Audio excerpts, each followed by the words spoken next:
Herkese merhabalar, ben Huri. Huri ve Tek Mutfak'ta kanalıma, mutfağıma hoş geldiniz. Evet, akşam yemeğini tek başına yetecek harika bir tarif ile geldim.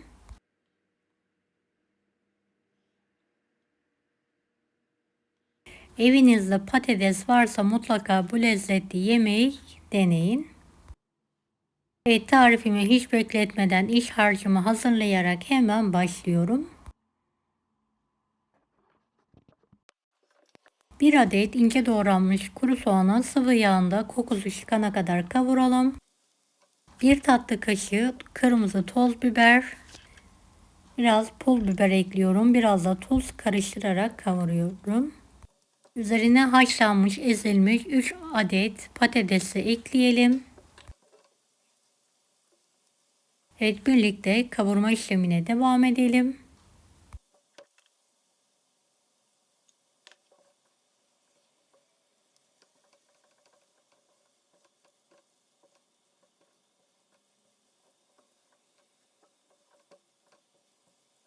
Baharat olarak kuru nane,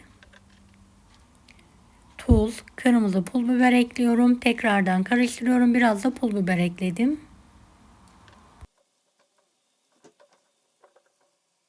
Evet, dilediğiniz baharatı kullanabilirsiniz. Önemli olan nokta bolca kuru nane kullanmak. Altını kapatarak soğumaya bırakalım. Evet, hamurumuz için 2 su bardağı unu tezgahın üzerine alıyorum. Ortasını çukur açıyorum.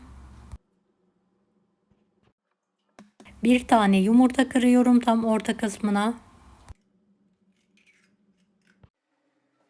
Evet, unun kenarlarına 1,5 tatlı kaşığı tuz serpelim. 1 yemek kaşığı kadar sıvı yağ. Çatalla şöyle yumurtayı çırpalım. 1 su bardağı suyu azar azar ekleyelim.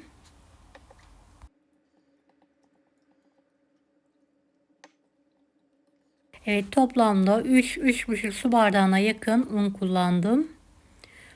Orta sertlikte bir hamur hazırlayalım.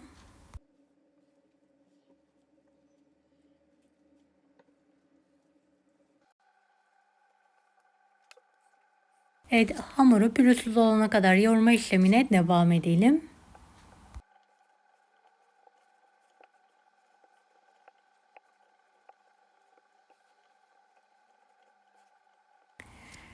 Beni hangi ülkeden veya şehirden izliyorsunuz merak ediyorum. Yoruma yazarsanız sevinirim.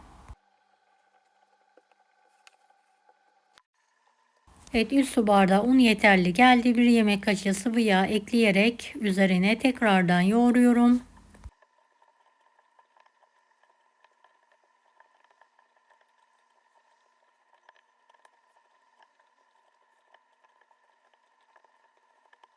Bir tane buzdolabı poşetin içine alarak 20 dakika buzdolabında dinlendiriyorum. Dinlendirdiğim bezeyi hafifçe bastırarak un serperek orta incelikte olana kadar oklava yardımıyla açıyorum.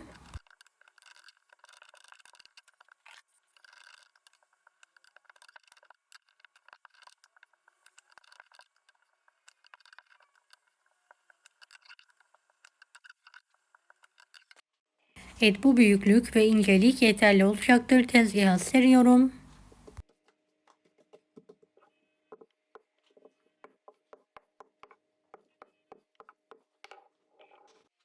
Yuvarlak bir şeyle mantımızı keselim. Ben bardak ile su bardağı ile kesiyorum. Dilerseniz bir kalıp yardımıyla da kesebilirsiniz.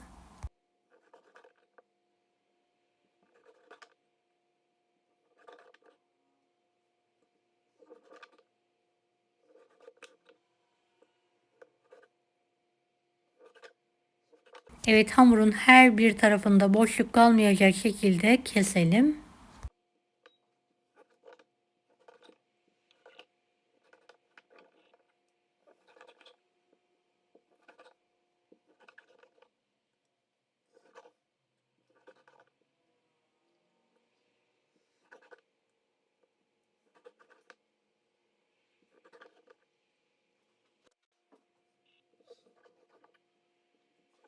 Son hamurumu da kestim.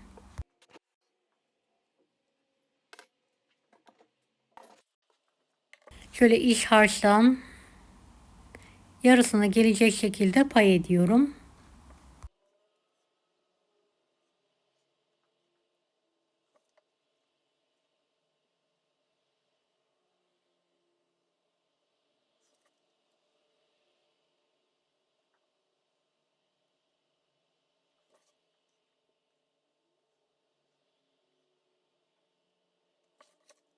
Evet, her birine eşit miktarda iç harcımı pay etmeye devam ediyorum.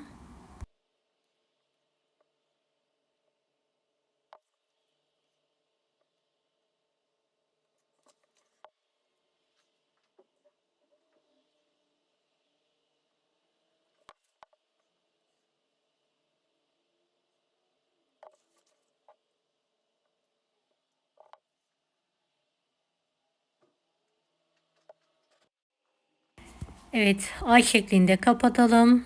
Tereyağı ile yağlanmış yuvarlak fırın tepsisine dizelim.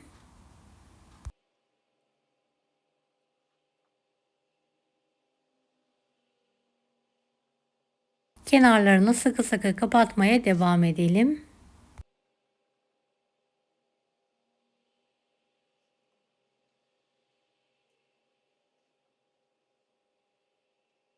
Ve tepsi mantımızı bir yandan kapatalım, bir yandan da tepsiye dizelim.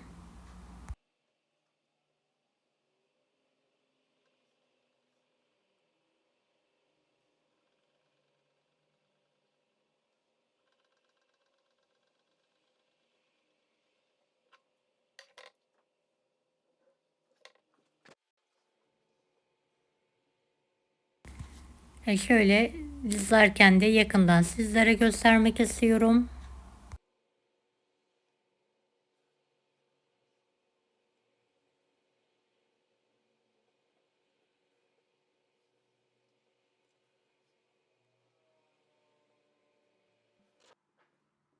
Evet, tepsim doldu. Şöyle yuvarlak bir tabağa diziyorum. Kalan hamurları da şöyle bir bıçak yardımıyla kesiyorum. Bunları da ayrı olarak haşlamayı düşünüyorum.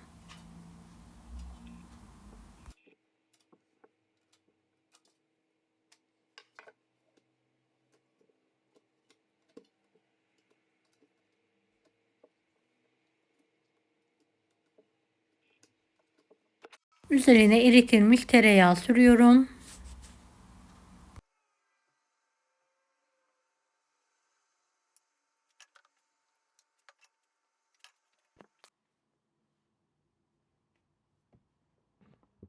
Fırına girmeye hazır. 180 dereceli fanlı fırında yaklaşık 30-35 dakika üzeri nar gibi kızarana kadar pişirmeyi bırakalım. Evet, tepsi mantım nar gibi kızardı. Fırından çıkartıyorum. Üzerine azar azar kaynamış et suyundan gezdiriyorum.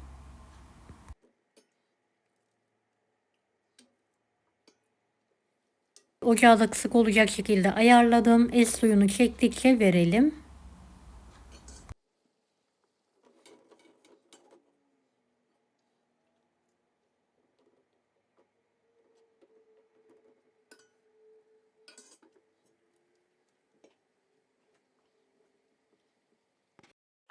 Üzeri için 150 gram kıymayı kavuruyorum.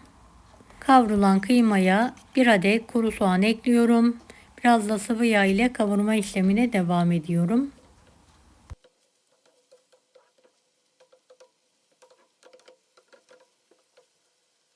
Kıymanın üzerine bir miktar tuz serpelim.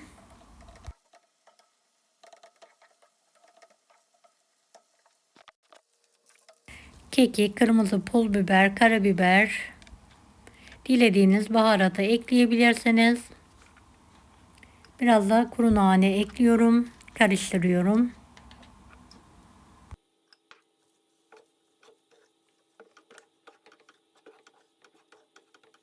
Evet, üzeri için kıymalı harcımız da hazır. Kaynayan sıcak suya biraz tuz, biraz sıvı yağ ekliyorum. Kalan patates mantısını ve kenarlarındaki parçaları sıcak suyun içine atıyorum ve yumuşayana kadar haşlamaya bırakıyorum.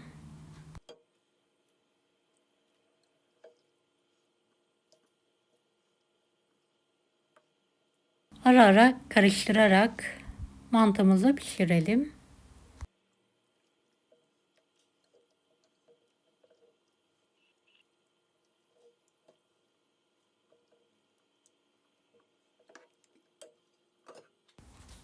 Şöyle bir kontrol ediyorum. Suyun üzerine çıkmışlar, haşlanmışlar. Fazla suyunu süzerek tepsiye alıyorum.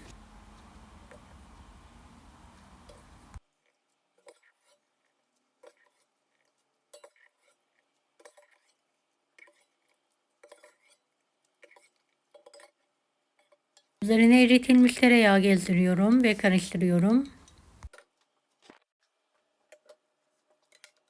Evet, bolca yoğurt, sarımsak gezdirelim.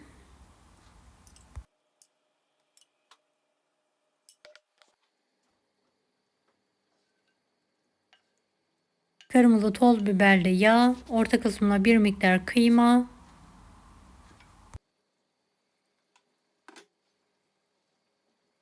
evet biraz maydanoz. Kenarları da bu sayede ziyan olmamış oldu gördüğünüz gibi.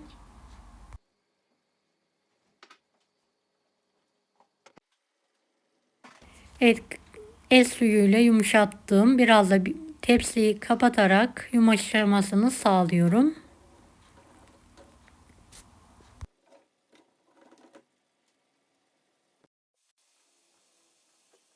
Evet, el suyunu çektikten sonra altını kapatıyorum. Çırpılmış yoğurt, sarımsak gezdirelim.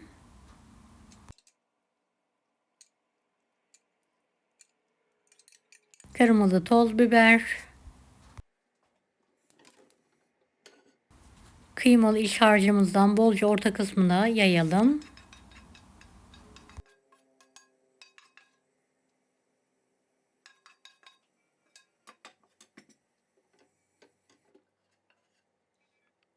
Tekrardan kalan kırmızı toz biberli yağı gezdiriyorum. Maydanoz serpiyorum.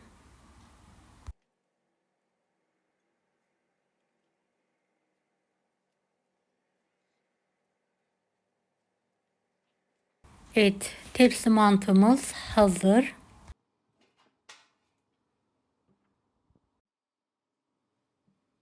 Gerçekten çok lezzetli oldu. Mutlaka deneyin.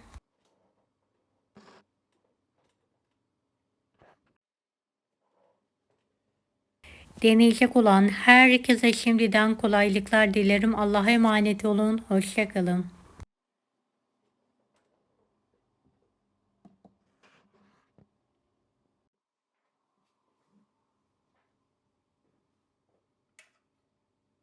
Daha farklı tarifler için bunları da izlemeyi unutmayınız.